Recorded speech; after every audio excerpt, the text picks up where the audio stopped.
Hi, this is Jonna Summer with Banshee Manor Haunted Attraction here on the WrestleHorror Show.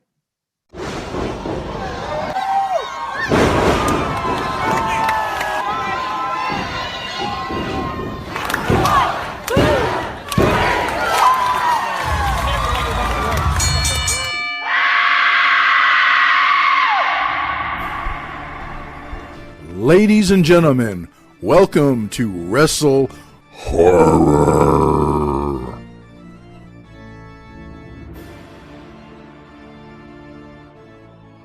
Greetings, viewers and listeners. Meathook Jim here, the WrestleHorror podcast. With me, as always, my co-host Donnie Hoover and his Pennywise. Donnie, what's up? Hey, what's happening? Yep, back in the studio.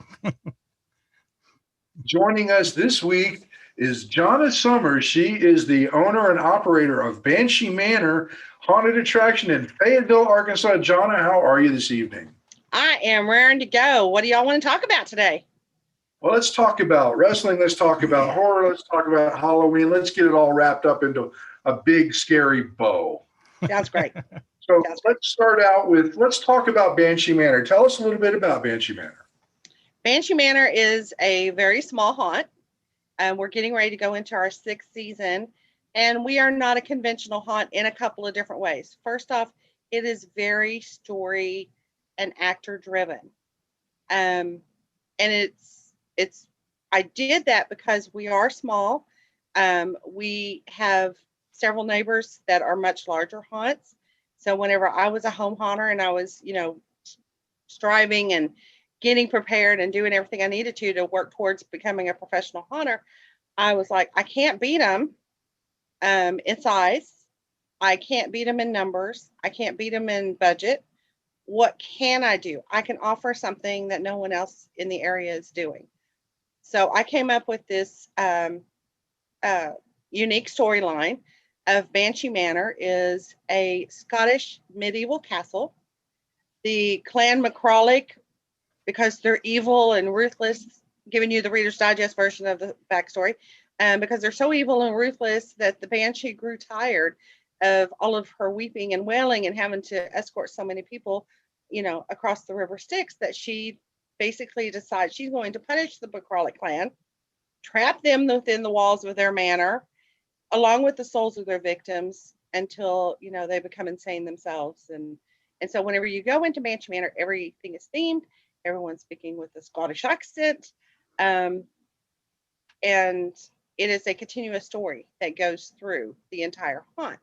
So you are told the backstory before you go in. So you kind of know what's going on. So we can do a complete submersion into the storyline, and people will meet the McCrawleys. They meet some of their victims and things as they go through. So that makes us unique in that sense, kind of keeps us, sets us apart from what everyone else is doing in the area. But it also is unique in that it's not a permanent location. We have a family fun park in Fayetteville that's called Locomotion Family Fun Park. Everyone has one of these. They have the laser tag and the miniature golf and the go-karts and the arcades and things like that. Because whenever I made the leap to go pro, I didn't have the money to go rent a building. Commercial real estate and things like that go for a premium in Northwest Arkansas. So I didn't have a couple thousand, or I should say, let me rephrase that. I didn't have a couple million to get a building on my own, because that's pretty much what you needed. And so I actually read in Kelly Allen's book, So You Want to Be a Entrepreneur. Man, that thing is gold. And I thank Kelly all the time for the guidance and inspiration. He actually was in Northwest Arkansas. I went to his haunts here for many years. Eureka Screams. So I saw his work as a haunt owner and operator firsthand. So whenever he came out with that book, I was like, yeah, I'm grabbing it. But he said, you got to think outside the box. And if you can't afford a big building, then find someone who has a space and do a partnership with them. So that's what I did. I contacted the owner of the fun park here went in and did a business presentation with him. Very professional. I made sure, that I didn't go in there just, I want to do a haunted house. I went in there with everything is like, this is what I can provide. This is what I would be responsible for. This is what I would need from you. These are my projections of what we can do, here. And he was very impressed, and he said, let's go for it.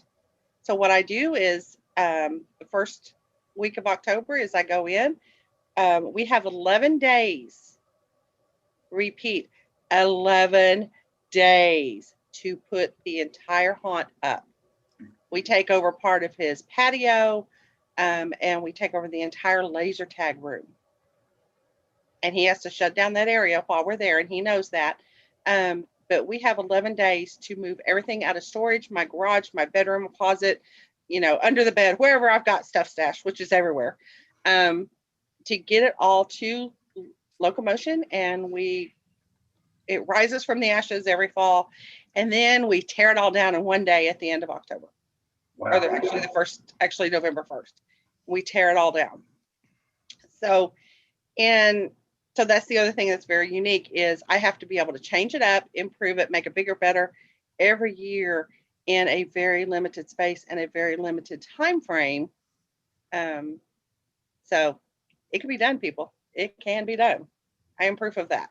That is impressive. A limited amount of time to set up and even less to tear down. Mm-hmm.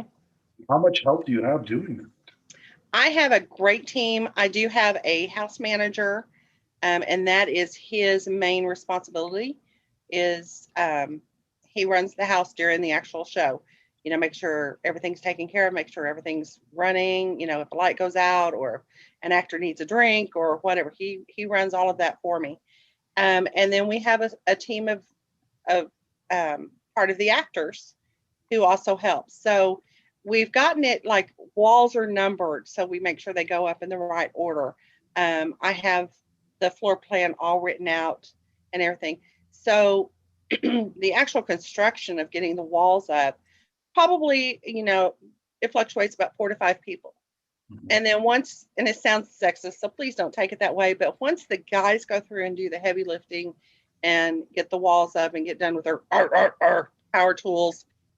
So whenever the guys get done putting the walls up, then us ladies and whoever else will go in and we do all the set dressing and actually, dress out the scenes and put the props out and things like that. So sometimes it can be just, 1 or 2 people there. Sometimes I'm there by myself doing little things.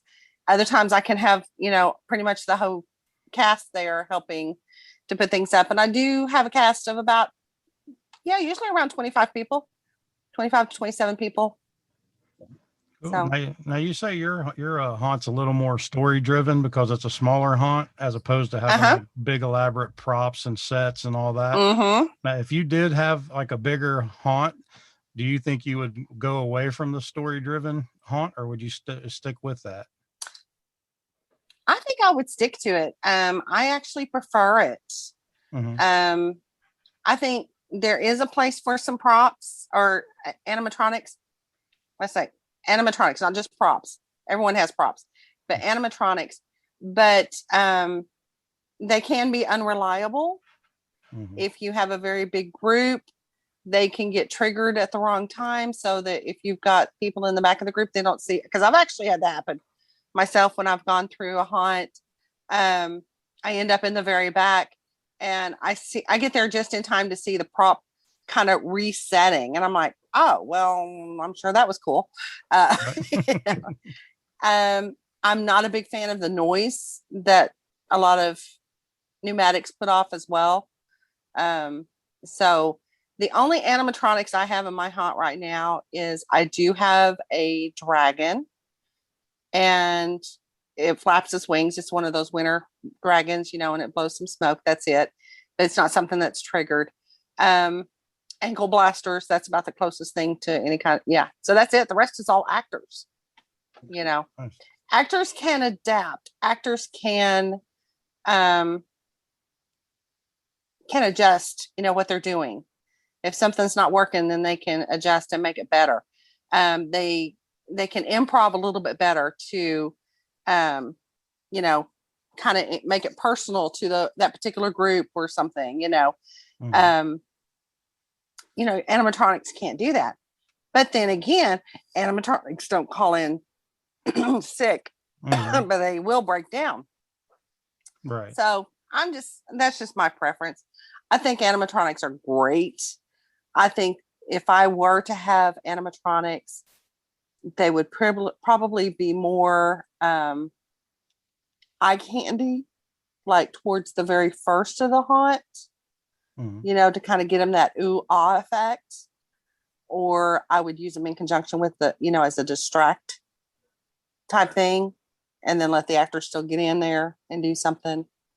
I mean, trust me, there's some things that at Transworld I would love to see, you know, in my haunt, but Mhm. they would, you know, they would be in addition to the actors, not instead of. Does that make sense? It Yep. makes perfect Absolutely. sense. Yeah. I'm a So, firm believer in an actor-driven haunts. right. Mm-hmm. Yeah.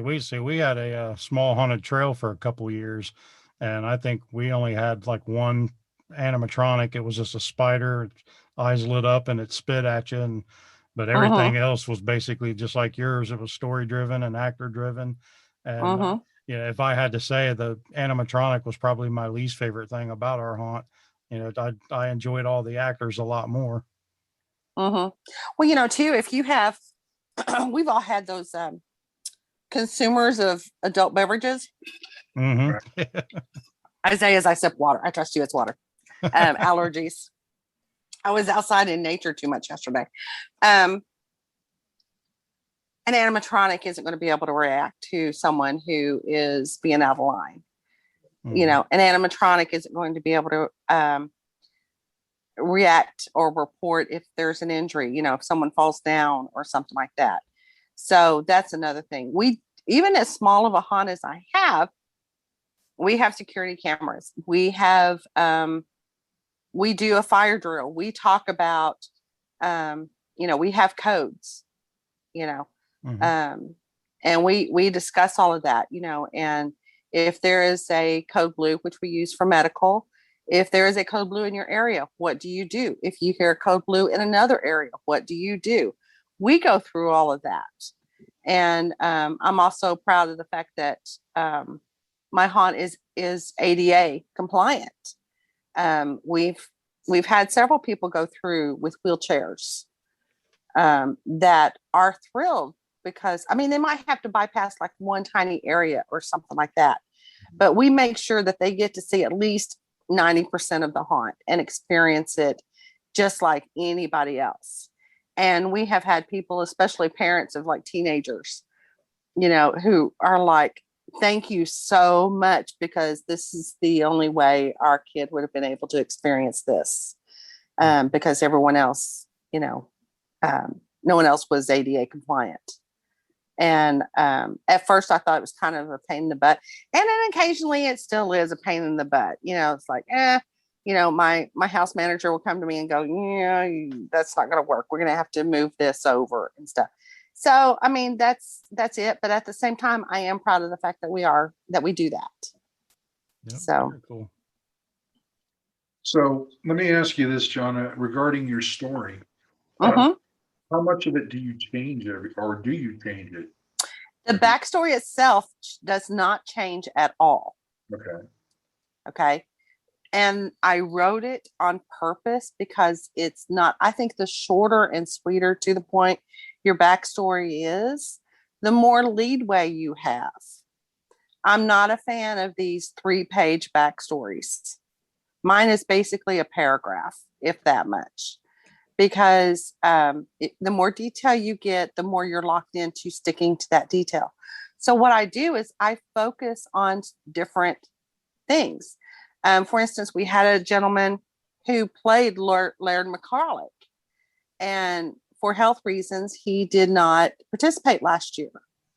Well, I needed the McCarlick still to be represented by someone mean and ruthless. So what I did was I cast one of my actors as Angus McCarlick, and his whole thing was Father doesn't think I'm as evil as he is, but I'll prove him wrong. I can be just as ruthless as he is.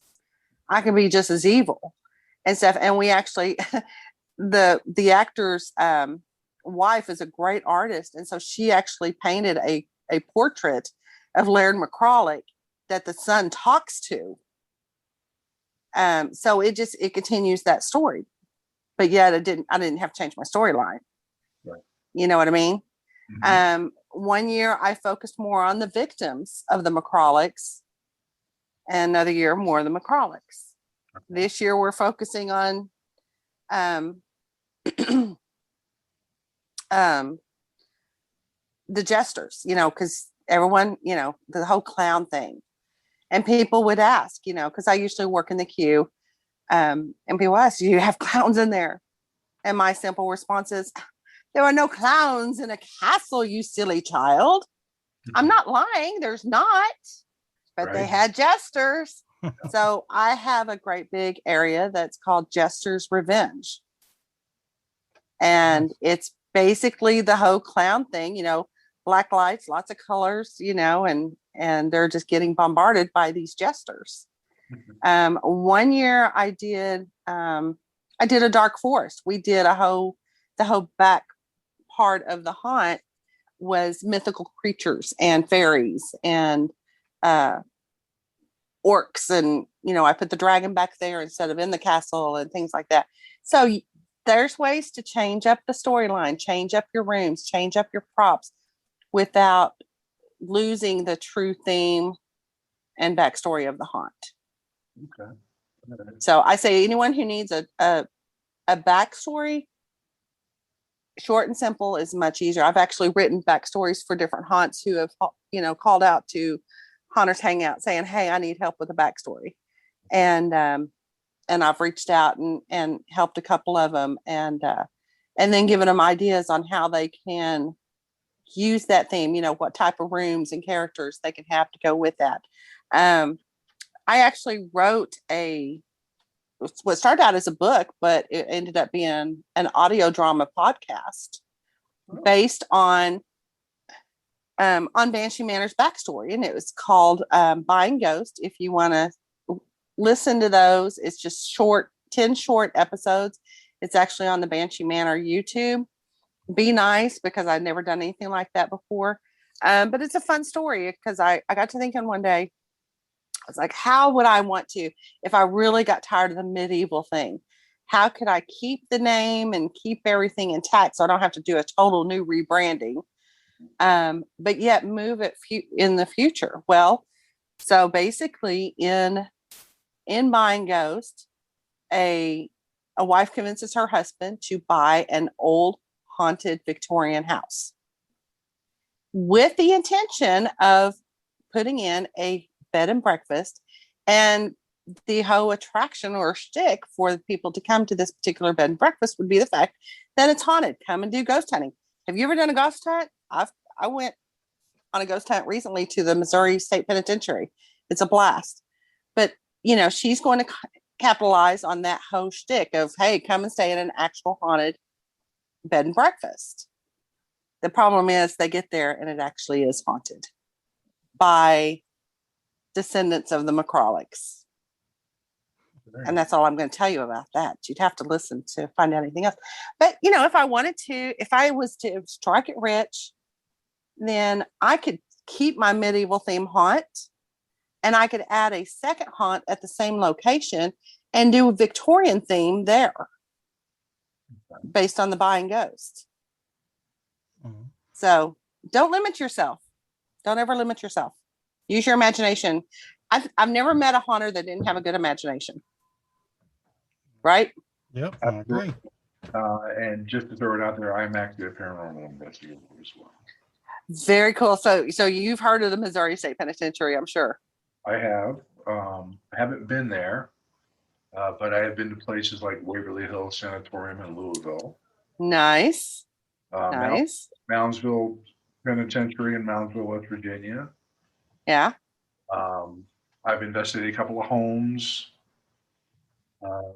Where else have I been? been to several places. So a couple of them are alluding at the point. Yeah. Well, Bobby Mackey's in Kentucky, which is supposed to be very haunted. oh And wow. I can attest to that. Well, my boyfriend and I, we went back in March to the Missouri State Penitentiary. That was something on my bucket list I always wanted to do. I've had some paranormal experiences just in my personal life, and so I wanted to go and do an actual ghost hunt thing.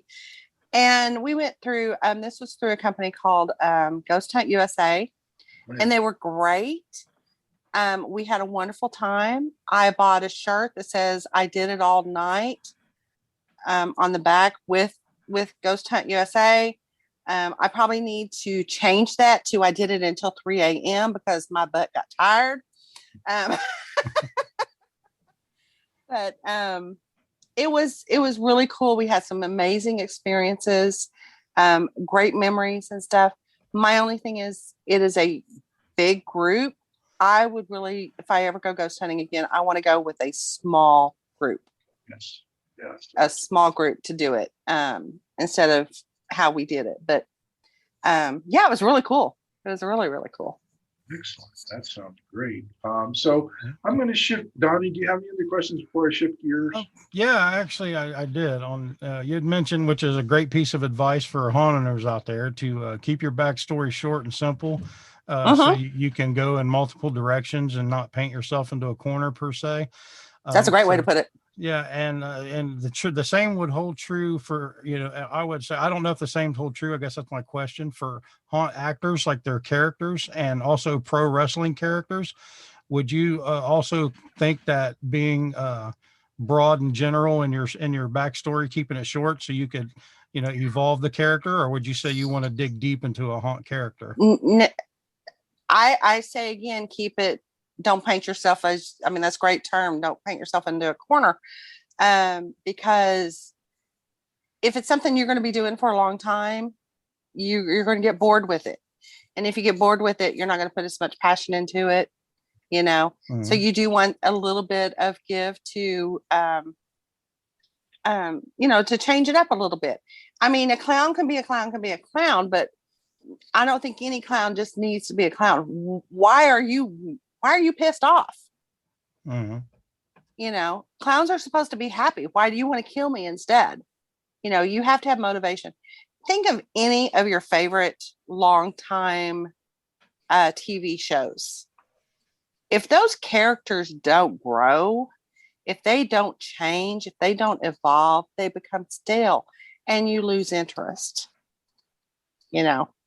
So yeah, I think if you're creating a backstory for your individual character, give yourself some ways out or ways to expand. Definitely. I'm sure Meathook, Jim, and you would agree with that, probably, wouldn't you? Well, I got to tell you. You're going to totally disagree with me and piss me off, aren't you? No, I'm kidding. He pisses me off all the time. Don't worry about it. I have a litany of about 10 different characters. And my two of my primary characters, I actually have 2-page backstories for both of them. Oh, okay. But the way I see it, and like I say, not disagreeing with you, just my opinion. Is the way I see it is when I write a backstory for a character, I want to be prepared if somebody asks me any kind of question about this character, because people do that. Okay. I see your point. Yes. And one of my characters, Clive Cleaver, the butcher, he is everything, I know every aspect of him from the time he was a little boy until present. So, okay. But I can manipulate that as well. I do leave some open-ended stuff, but it's very detailed as to why I'm doing this, how I became this way, why I'm angry at these people, et cetera, et cetera, et cetera. Yeah, you could just change it up though anytime you wanted, and say like he's mad for a different reason or whatever to make him go in a different direction though, right? Exactly, but that's the basic backstory And I get a little over detailed when I do my backstories. I really do. And sometimes it pigeonholes me, and a couple of characters are pigeonholed. Anything other than what they are. But see, you have the advantage of being a guest actor in a lot of different places, so you're not stuck in one story all the time, right? Correct. Okay. Correct. Yeah. And I prefer to do Q line because I think it's freedom. Yeah, I love doing Q line acting. I really do. And most, several years I've been able to either do Q line or jump into wherever, someone is missing that night, calls in sick or whatever else, because I have the luxury of having the house manager who can do that. He's handling everything else, so I can go play. That's what I say. He kind of does, the management and owner stuff, so I can go play whenever I want to. But last year, with all the changes with COVID, not sure how the crowd was going to be, how, if we were going to have any issues with the insistence of wearing a mask, things like that. I felt like I had to be owner last year. That was the persona I had to give out to the public every single time we were open. But I love doing Q line acting. I enjoy it thoroughly. But you have the advantage of different characters, but most people don't have multiple characters. Right. They're hired by a haunt for a specific character, and that's where you need more leadway. But we both definitely do agree that you need a backstory. Yes. You've got to have some motivation. We don't have to be method actors, but we have to have something to explain why we're behaving the way we're behaving. Correct? Exactly. You need to know who you are. Exactly. Why yeah. Because most of the characters, they only get so many seconds to convey what they're wanting to convey. Exactly. And if they don't know what they're doing, then basically they're just standing there saying boo, which I have it in the contracts with my actors. If they say boo, they will be throat punched. No. Well, I'll tell you this one. Now, I had my traveling actor group, Mall, which I have stepped away from. I'm still a consultant, and I've sold the business. But I told every single actor that worked for me, boo is a fireable offense. Oh, yeah. Yeah. Hear anybody say boo, hit the brakes. I don't want to hear it. Yeah. Sometimes my actors, they'll catch me coming through and they'll just say boo just to see what I do to them. That's fine. You can say boo to me, but don't say boo to anybody else. There's one actor that has ever worked for me that was not affected by that rule. Yeah. That was Jerry Vane. Because he has a crazy character called Lala Boo. Oh, well, okay.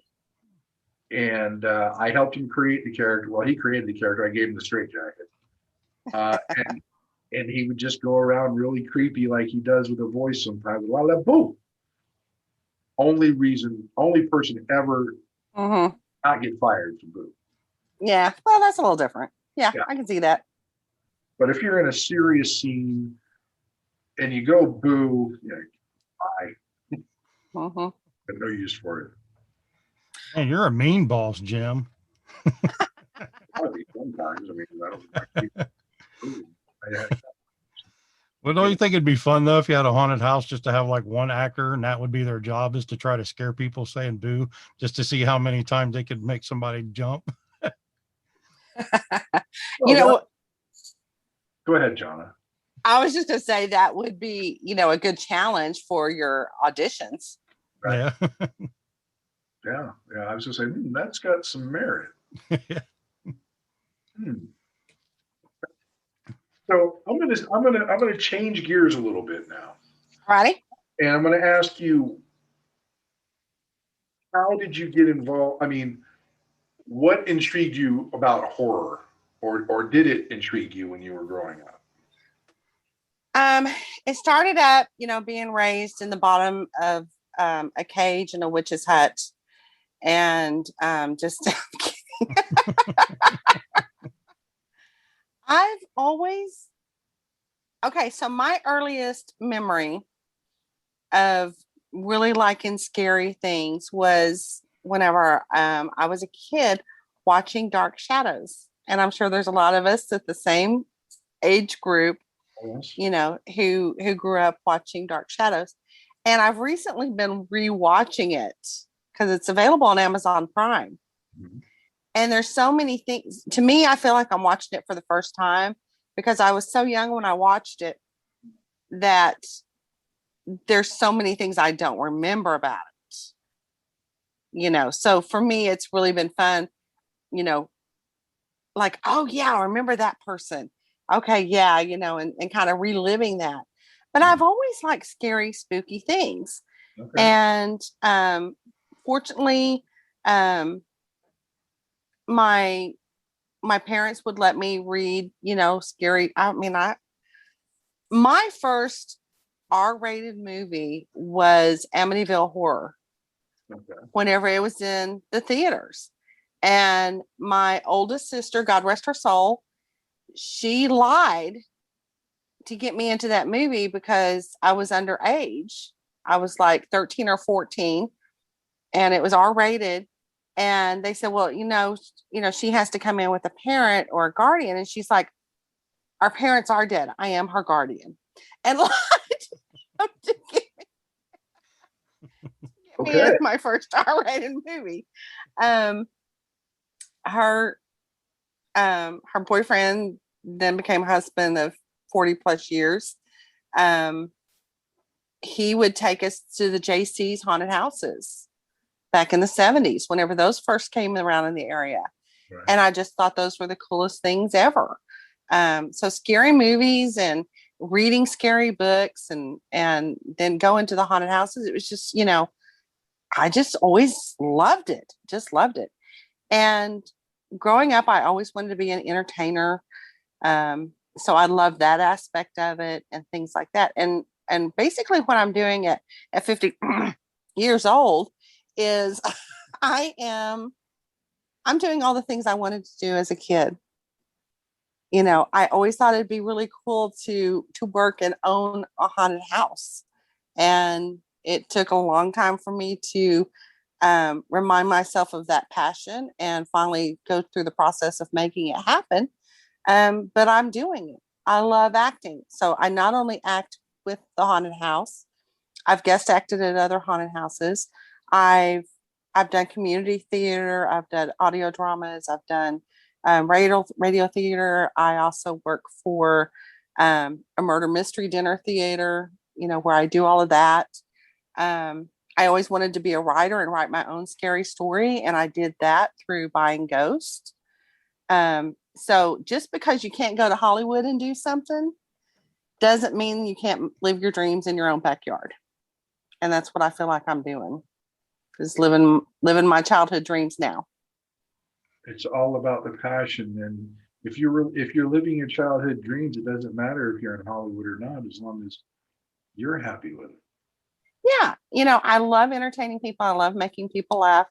And whether it's an audience of 1 or 100 or 1,000 or 1 million, I'm still making someone laugh. And I feel like that is a gift that was given to me to be able to make people laugh, because that brings joy to both of us.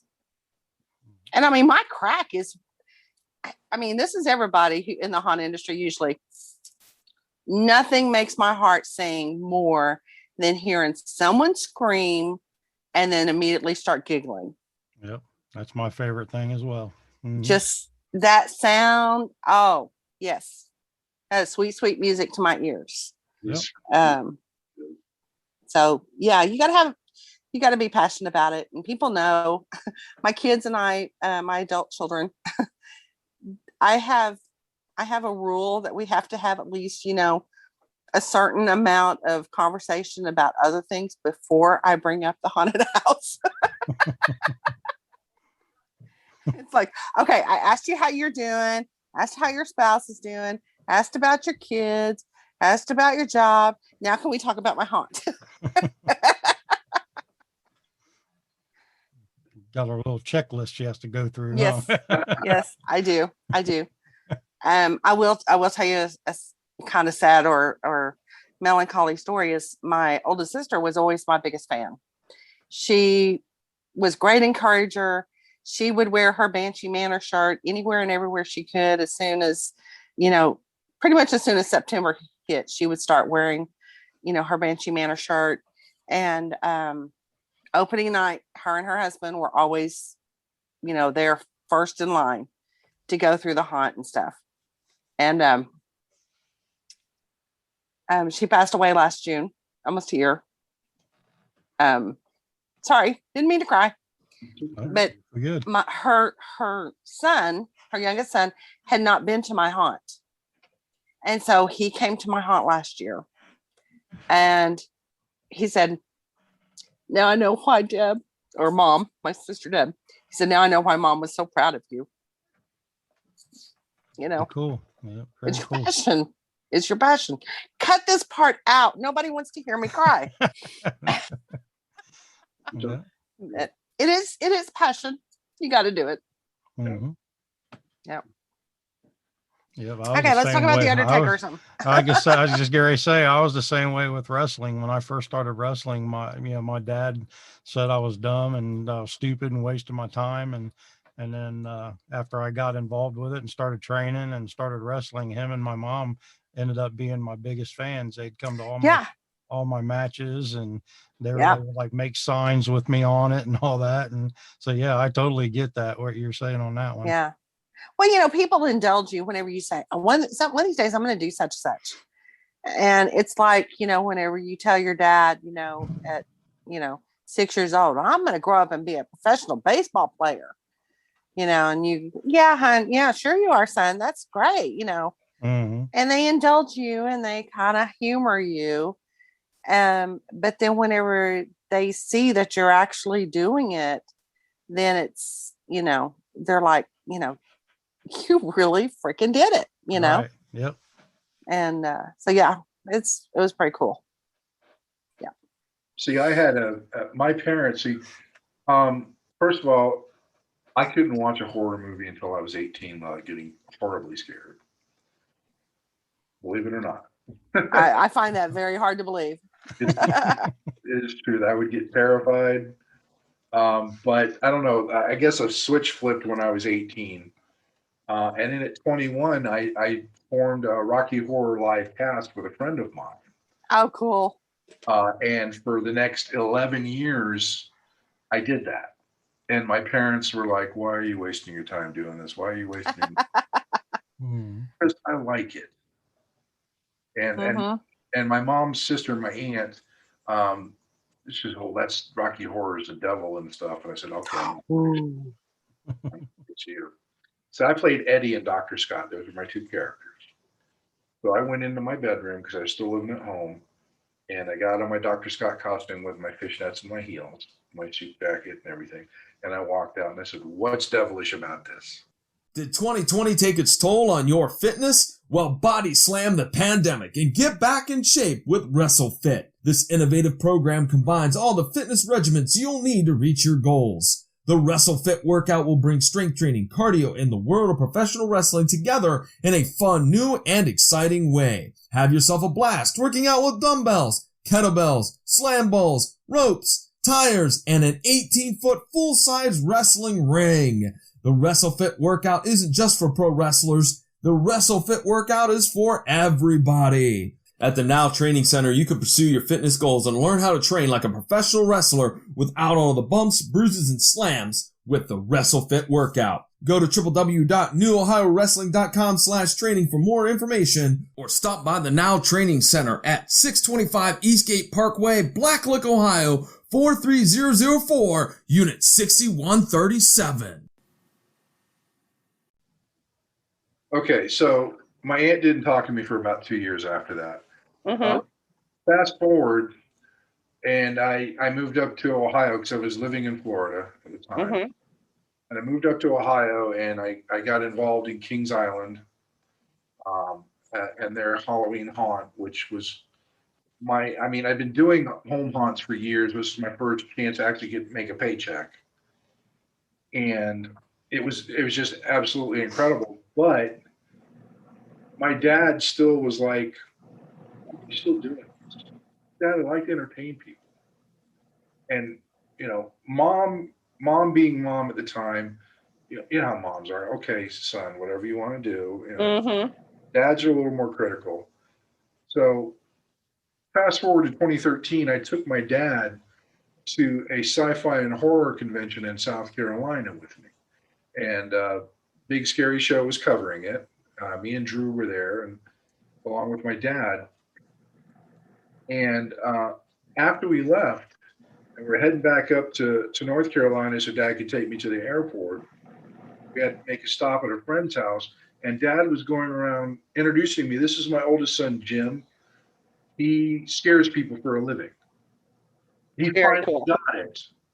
Mm-hmm. He finally got it. Yep. And that just made me feel so good when he introduced me that way. It's like, I'm thinking it was like, Dad, I don't actually make a living doing it, but I'll go with it. Right. Didn't correct him. Yep. You'll take the win, huh? Yeah, I took the win, and it made me feel so good that my dad finally supported what I did. Yeah. Yeah. So, yeah, it was a long time coming, but he came around. Yeah, it means so much more. You can have 20 million people come up and say, "Oh, that's really cool," but whenever you hear from someone like your dad or something, it means so much more. Yeah. Yes, Yeah. it was something else. So let's ask you what's your favorite horror movie? Dawn of the Dead is my favorite zombie movie of all time. Yeah. It really is, but I really gravitate towards a lot of the more suspenseful horror movies. I like the more recent ones. The Winchester House I thought was amazing. It really carried in the ghosts and stuff like that. Good scares, jump scares and everything. The Quiet Place, I'm real excited to see the second movie of The Quiet Place. But I like good, scary, suspenseful movies. I'm not a big, and I don't use even much blood in my haunt. I don't like gore just for the sake of gore. Right. I like the really scare you, and I like a little humor thrown into, Sure. But Dawn of the Dead is, put a gun to my head. That's my favorite all time. But I have a long, long list of movies I just really enjoy, and sometimes I like watching the old ones, the old Vincent Price, Christopher Lee, and like watching those. Yeah, just the aesthetics and things. It's really cool, and it's amazing how much suspense they can put in, considering how little they had and the censorship and stuff. Right. It was more done with just the atmosphere. Hitchcock. I'm a huge Hitchcock fan. He was a master at what he did.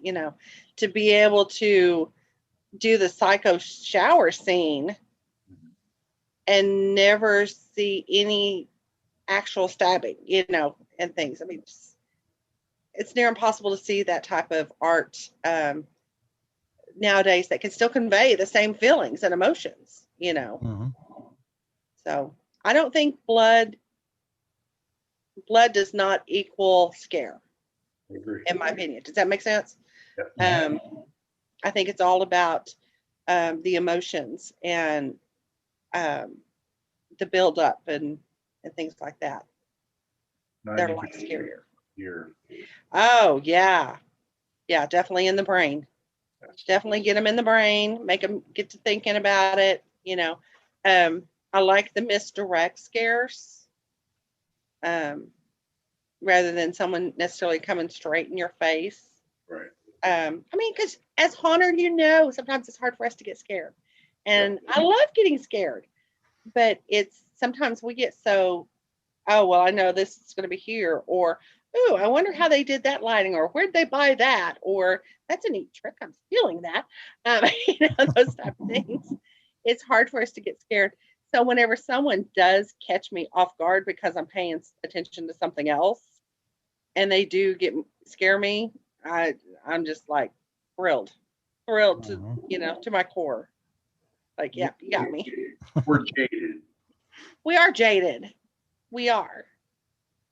And sometimes I wish I could go back to, I remember the days of going through a haunt and screaming my head off and coming out and not being able to hardly talk because I'm breathing so hard and my heart's beating out of my chest and my voice is sore, from screaming so much, and then just, laughing my butt off and then going, let's do it again. Yeah. I wish I could do that again. That would be cool. I have several haunts on my bucket list that I think would probably do that to me. One of these days I'm going to get out to some of these big haunts that I've idolized from afar, and see some of them like Hell's Gate. And I think what John LaFlamboy has done with Hell's Gate and Statesville Prison and stuff is fabulous. And I mean, who doesn't want to go and see Alan Hopp's work, at the dark hour? Netherworld, actually, what kind of refueled my passion was whenever I saw Netherworld on the Travel Channel and the Headless Horseman, and they were doing the Travel Channel, America's Scariest Places or Haunts or whatever it's called, and seeing all of those and seeing some behind the scenes stuff, and it just like all of the memories of going to haunts and everything came flooding back, and I was like, oh my gosh, I forgot how much I wanted to do that, because you grow up, you have kids, you have a career, you have a life, and sometimes those things kind of fall by the wayside. Well, kids were grown and and everything. I was like, if I was ever going to do this, now's the time to do it. So yeah, Netherworld, probably if I had to say the top three, Netherworld, Hell's Gate, and Dark Hour are my top three bucket list haunts. I actually recorded all of those American Haunt shows. I've got them on disc. You can find them on YouTube too. And I was fortunate enough to guest act at Netherworld a few years ago. Oh, I'm jealous. That was me and Badger and my girlfriend and the wife, who's now my wife, Chris, and Tater. We were all working the queue lines. Mm-hmm. Very cool. I had the time of my life doing it. I bet. Amazing. Yeah. And I got to go through the haunt as well, which is, and this is before they moved to their new location, but my gosh, Ben and Billy have amazingly creative minds. And it was just so immersive. In the old building, as long as you didn't look up too far. Okay. Because they had a high ceiling, so they, right. As long as you kept your eye about here, and didn't get much further up, it was all immersive and just amazing. There was a swamp scene where they had the laser swamp with the fog at a certain level, and there was a guy in there in like a fish costume that would all of a sudden bob up here or bob up there. Wow. Yeah, it was just. I mean, it made it look like there was probably 3 or 4 people there. Probably only one person. But that stuck in my head because it was very well done. I would love to go back and see their new location and see what they've done since then, because it's probably been at least 5 years since I've been there.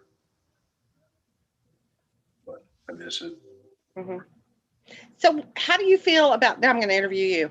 How do you feel about some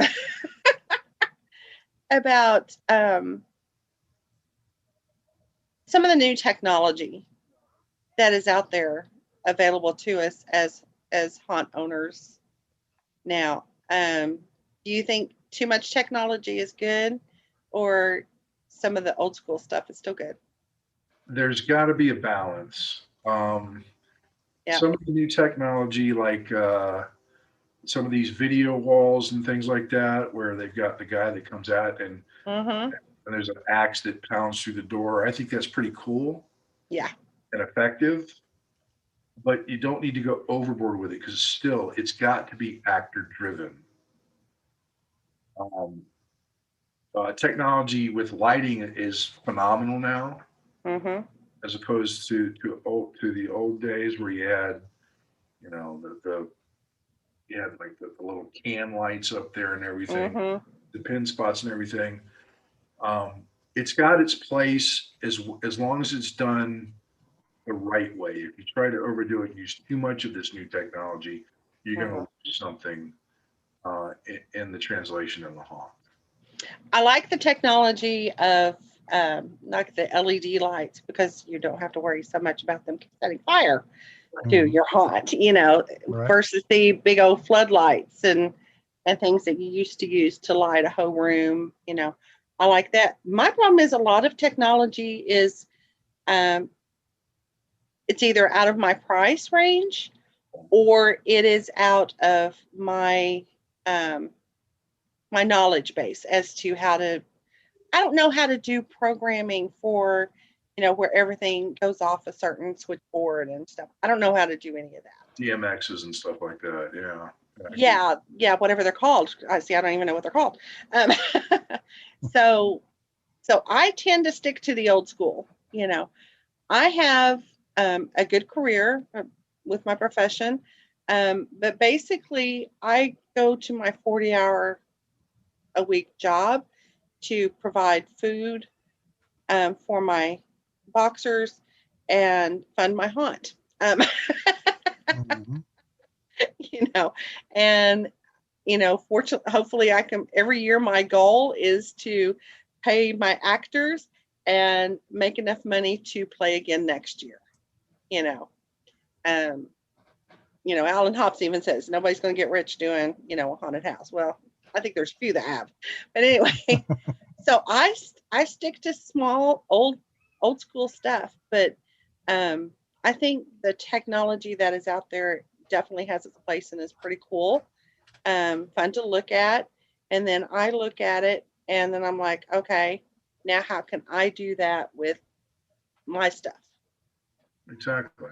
You know, with my budget and my knowledge, you know. Yep. Yeah, I'm kind of in the same boat. I mean, I like the technology and I think it's cool, but in my opinion, just nothing's better than a good old-fashioned, well-trained actor. Oh, I agree. But like sound effects, I have such a small haunt. I can only let so many people through at a time. Otherwise, all the scares get spoiled. Right. You know, so I have to make sure that my first group has completely evacuated this area before I let another group in. Otherwise, you know, I can't. There's no way I could do a conga line in my haunt because nobody would get scared in anything except for the very first person going through. So having different sound effects in different areas going constantly, everything would just muddy together. You know. So that's one of my big issues is how do I have certain sound effects in certain areas without it bleeding over into the next room or overshadowing everything, you know. So little things like that, you know, is what I've got to figure out, you know, how to do. So MP3 players, you can't really find those anymore. Everything's on phones. So, you know, I went to Walmart last year just to look around, see what I could find. I had to pick up some spray paint, a few other things. Did you know you can still buy cassette tape recorders and blank cassette tapes at Walmart? Really? You can. I was shocked. I walked out of there with 3 of them and some blank tapes, and like one of my scene is a chapel. And I sat my fat butt down in front of YouTube and I pulled up some Gregorian chants and I hit play record on my little cassette tape player and sat there and recorded a bunch of Gregorian chants, and I put batteries in that puppy, and I sat it in my chapel, and voila, as old school as you can get, other than the actual monks coming and sitting there singing. Nice. I can't believe you found recorders and tapes. I know, right? I was so shocked. Hey, but it's cheap and it works. If it ain't broke, don't fix it. There you go. You know, smaller haunts have to improvise, and You do. well. It helps whenever you grow up a poor Baptist preacher's daughter, being poor all your life. You know, you learn to be very frugal. You know, necessity is not the mother of invention. Being broke ass poor is. You know, so. I agree 100%. I made stuff when I was home haunting as a kid. I made a flying ghost with a coat hanger, sheet, basketball, and fishing line. Mm-hmm.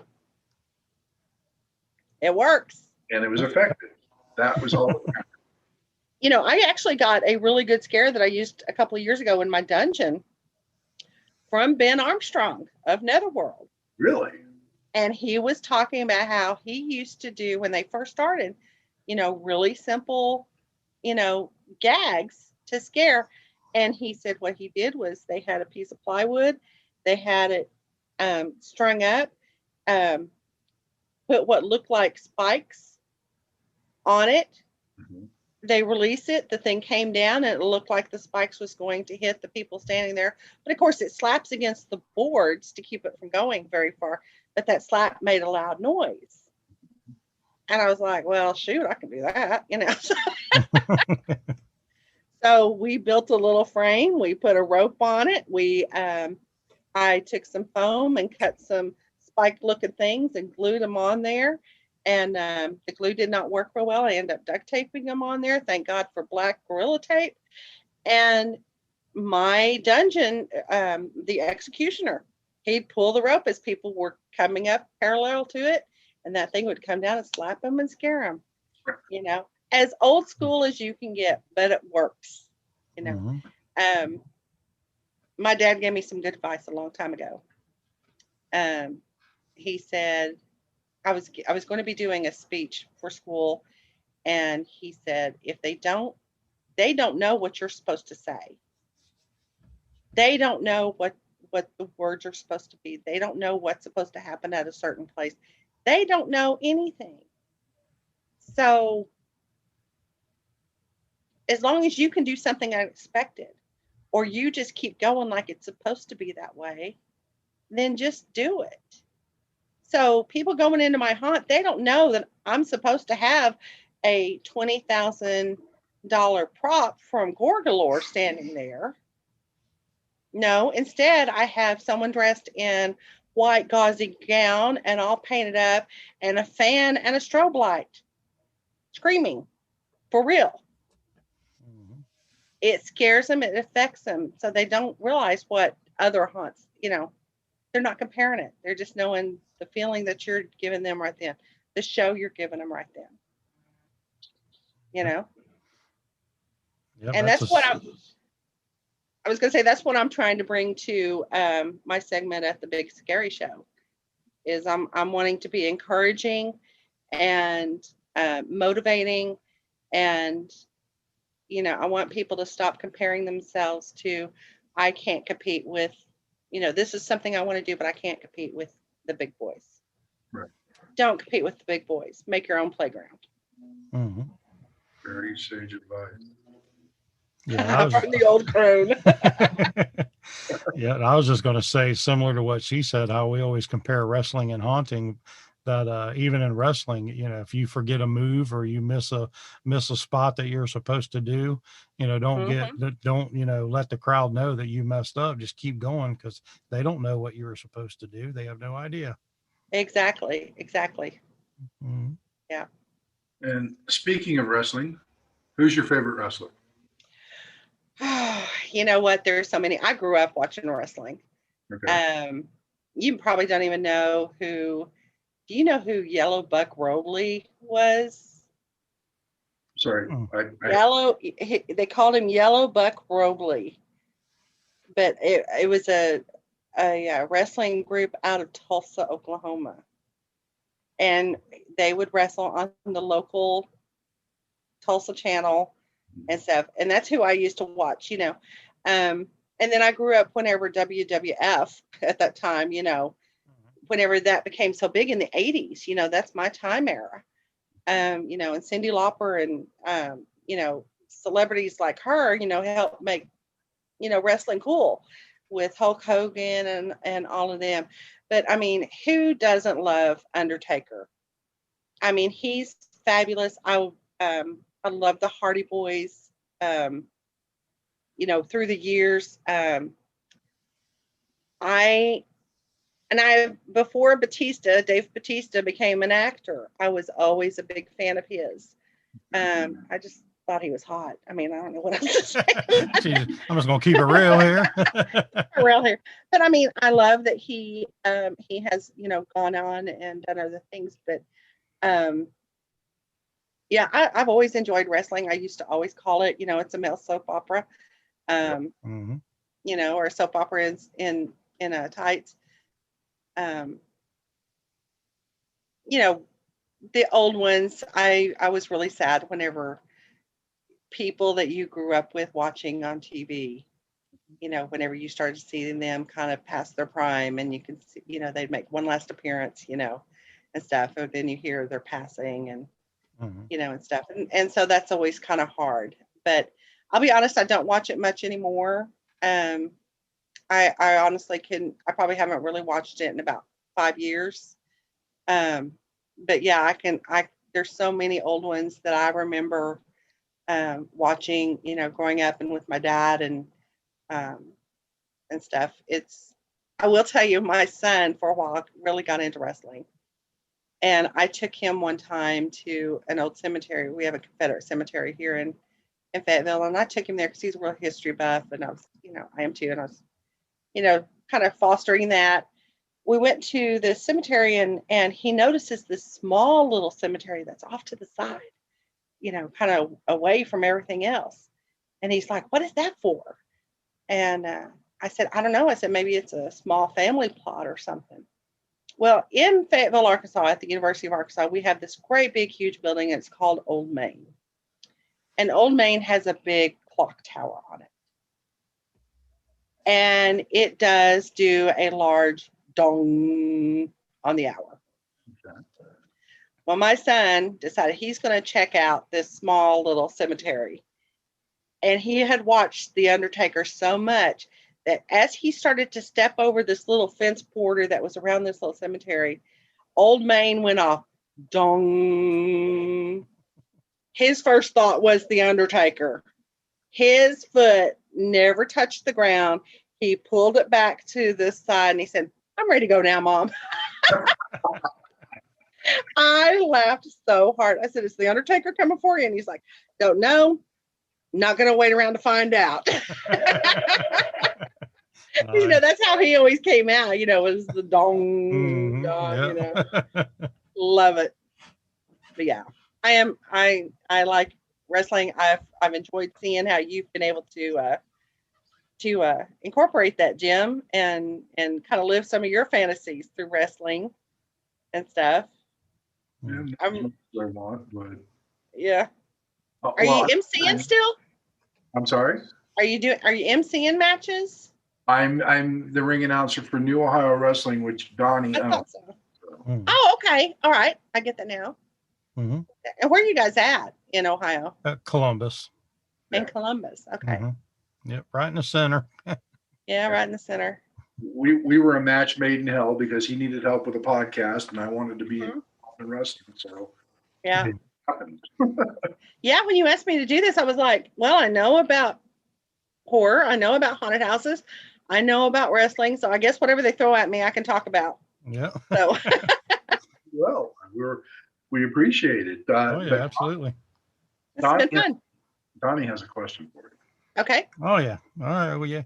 We ask this question to every person we have on the podcast, and there's no right or wrong answer. And I'm actually anxious to hear this one because we've been talking about wrestling for the last 5-6 episodes. It seems like it's good to get back into the haunt side of things. Yeah. So the question is, you are the main serial killer in your own horror film.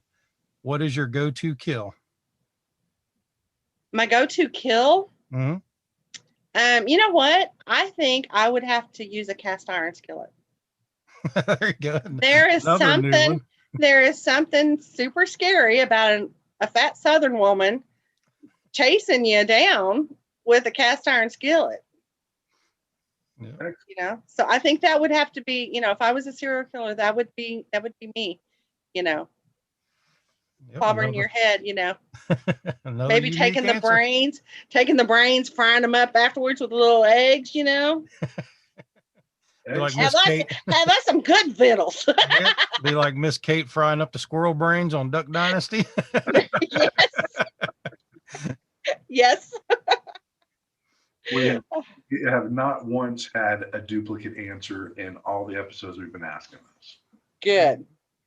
Well, if you find a duplicate answer to that one, I want to meet her. That is definitely unique. I mean, I would never have thought a cast iron skillet, but it makes sense. Yeah. Have you heard of the Benders, the Bloody Benders in Kansas? No.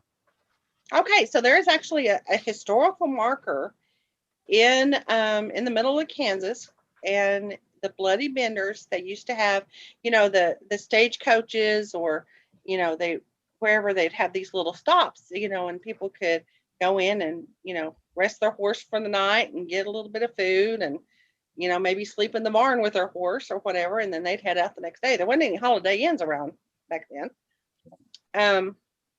But what they would do is they killed the unknown number of people, because this family, they would sit down, that they'd sit around the table and they would have their guest sit against this one area, and they'd pull the curtain back while they were eating, and they'd kill them, rob them, sell the horse, and then bury them out on the plains in Kansas.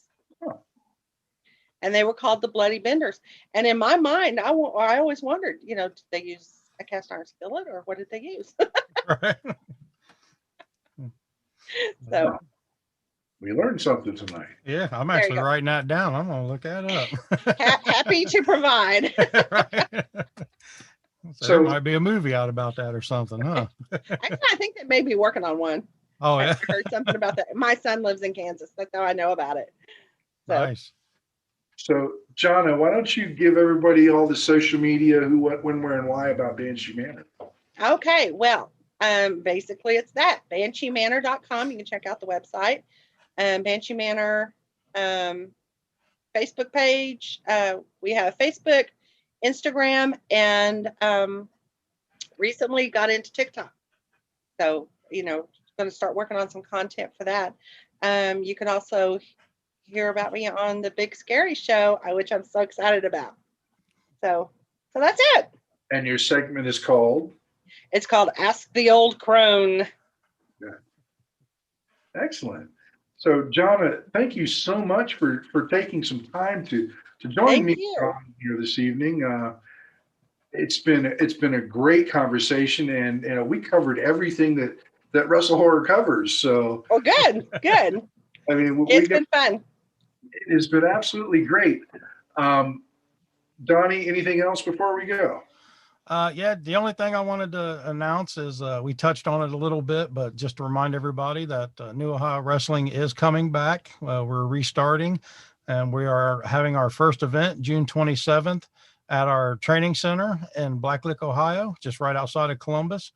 So it's a small area, so we're only limited to 50 tickets to be sold. And if you want to come and see New Ohio Wrestling in their debut return event, it's newohiolive.com. Great. Excellent. Once again, for Donnie Hoover and our special guest, Jonna Summer from Banshee Manor Haunted Attraction, I'm Meathook Jim. Thanks for listening and watching. We will catch you on the next episode. See you guys. Bye. Thanks for listening. Make sure you follow us on all of our social media outlets, facebook.com/WrestleHorror, Instagram at WrestleHorror, Twitter at WrestleHorror, on YouTube at the WrestleHorror channel. And you can also find us on our website, www.wrestlehorror.com.